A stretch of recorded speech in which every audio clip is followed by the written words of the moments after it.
Hello दोस्तों, welcome back to stories by Nini. आज की कहानी एक भेड़ पालक हीरा लाल की है। हीरा लाल अक्सर अपने गांव से जंगल में जाता था, अपनी भेड़ों को चराता था और वापस आ जाता था।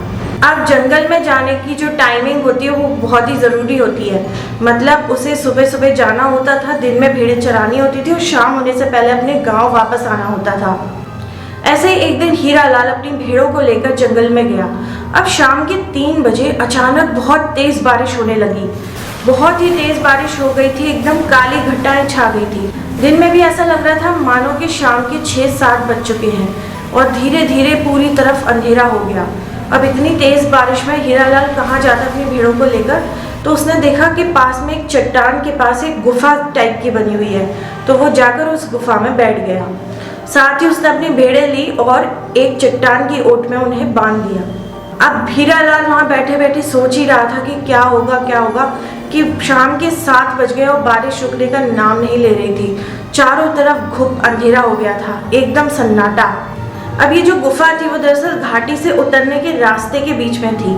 ऊपर एक पहाड़ी थी, बीच में ये चट्टान वाली गुफा थी और नीचे एक तरफ घाटी थी। अब वो वहाँ बैठकर सोच रहा था कि क्या करे कि तभी उसे नीचे घाटी पे से किसी भारी भरकम चीज़ की ऊपर चलने की आवाज़ आई। वो थोड़ा घबराने लगा। उसने देखा कि एक औरत है जो बिल्कुल सफ़ेद साड़ी में है और उसके बाल ऐसे चेहरे के सामने आए हुए हैं और वो औरत चलते चलते घाटी के ऊपर चढ़ती जा रही है और ज़ोर ज़ोर से हंस रही है। उसकी हंसी सुनकर थोड़ा सा हीरा लाल डर गया कि इतनी रात को ये औरत यहाँ पर क्या कर रही है। थोड़ी देर में वो औरत उस चट्टान वाली गुफा के सामने आकर खड़ी हो गई, जैसे मानो उसे पता हो कि हीरा लाल इसके अंदर बैठा है। हीरा लाल उसे देखकर चौंक गया। उसने उससे पूछा कि भाई तुम कौन हो, कहाँ से आई हो? तो उसने कहा मैं तो इसी जंगल में रहती हूँ। सुन, मुझे बहुत भूख लगी है, मुझे क्या देगा खाने के लिए? तो हीरा लाल ने कहा देखो मेरे पास तो ये भेड़ें हैं, मैं आपको थोड़ा सा दूध दे सकता हूँ अगर आप पियोगी तो। बस उसका इतना कहना था कि वो औरत जोर जोर से हंसने लगी। वो बोली मैं दूध वूध नहीं पीती, मुझे तो इंसान का खून चाहिए पीने के लिए। ये सुनते ही हीरा लाल डर के मारे कांप गया। तभी अचानक से हीरा लाल को ऊपर से किसी के चलने की आवाज़ सुनाई दी।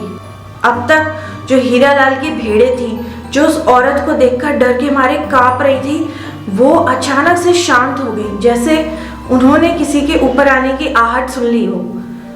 उस औरत ने भी किसी के ऊपर आने की आहट सुनी और जैसे ही उसने ये आहट सुनी वो औरत उल्टे पैर वहां से भागने लगी। ये देखकर हीरा लाल को बड़ा अचंभा हुआ। वो डर रहा था, उसके मन में भी थोड़ी सी शांति सी महसूस हुई और अचानक से काले बादल छटने लगे, बारिश रुक गई और रात के समय भी अचानक से इतना उजाला हो गया जैसे कि दिन का समय हो। और तभी ऊपर से नीचे उसे एक महात्मा दिखाई दिए। उनकी लंबी सी सफ़ेद दाढ़ी थी, उन्होंने सिर्फ एक गमछा डाला हुआ था और उनकी लंबी लंबी जटाएं थी। वो महात्मा जैसे ही आए, हीरा लाल ने उनके पैर पकड़ लिए और बोला महात्मा जी, मैं यहाँ पर बैठा हुआ था, तभी एक पागल औरत आई और मुझसे ऐसी ऐसी बातें करने लगी। महात्मा जी जोर जोर से हंसने लगे। उन्होंने कहा कि अब तू चिंता मत कर, यहाँ पर कोई नहीं आएगा और अगर तेरा यहाँ से आना जाना होता है और तुझे डर लगता है तो एक काम कर, यहाँ पर तू शिवजी का मंदिर बनवा। उन्होंने हीरा लाल को आशीर्वाद दिया और वो वहाँ से जाने लगे। हीरा लाल ने उनसे बहुत कहा कि आप रुक जाओ, लेकिन वो नहीं रुकी। तो उन्होंने कहा मैं भी इसी जंगल में रहता हूँ, मैं तो यहीं घूमता रहता हूँ। और ऐसा कहकर महात्मा जी वहाँ से अचानक से गायब हो गए। अभी कुछ समय बाद सुबह हो गई और हीरा लाल अपनी भेड़ों को लेकर अपने गांव चला गया। और जैसे ही उसने गांव में जाकर ये सारा किस्सा अपने गांव वालों को बताया तो अगले ही दिन गांव वाले आ गए और उस जगह पर एक छोटा सा मंदिर बना दिया। तो ये थी आज की story. Thank you for listening.